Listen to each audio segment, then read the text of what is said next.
Paul s'écrie, veillant à cela avec persévérance et priant pour tous les saints et pour moi, afin que Dieu me donne la grâce de parler librement et avec hardiesse pour faire connaître le mystère de l'Évangile.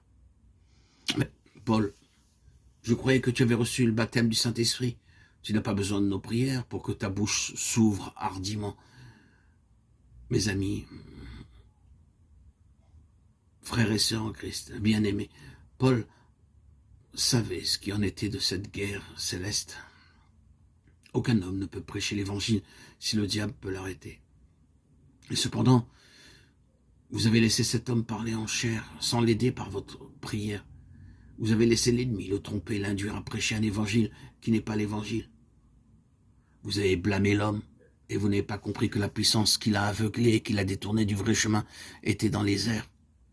Il ne connaissait sans doute pas suffisamment la puissance de Dieu pour pouvoir résister à ces forces de l'air. Et le diable a attaqué son intelligence.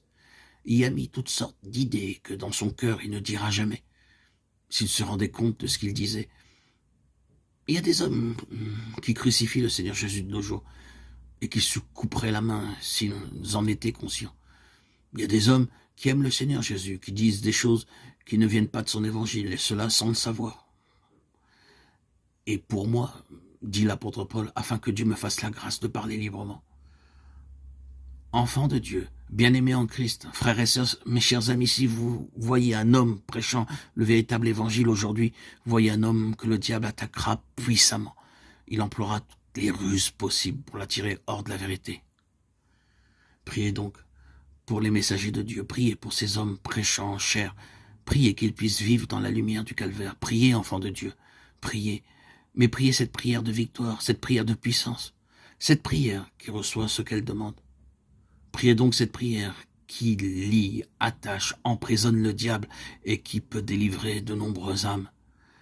Que Dieu nous guide et que dorénavant nous soyons fortifiés dans le Seigneur et que par sa force toute puissante, nous résistions pour tenir ferme dans le mauvais jour contre les puissances des ténèbres qui contestent chaque pas en avant de l'Église, afin que le corps de Christ arrive à cette position de victoire dans son Seigneur glorifié. Quand notre esprit descendra désormais dans ce brouillard ténébreux, nous reconnaîtrons que l'ennemi est là, bien présent sur ce terrain. Et notre esprit doit être en communion ininterrompue avec Christ pour triompher et faire selon ce que le Saint-Esprit nous dictera. Le Saint-Esprit demeure dans notre esprit. Si nous vivons dans un calme profond avec lui, nous arriverons à discerner les mouvements les plus doux de cet esprit. Mais quand nous n'avons pas été guidés dans notre esprit et que nous avons agi par nous-mêmes, tout ne peut que mal aller et le diable ne peut que se frotter les mains. Dieu ne peut que nous aider dans cette lutte par son esprit, que si nous demeurons dans son esprit, dans le calme et la paix, à son écoute.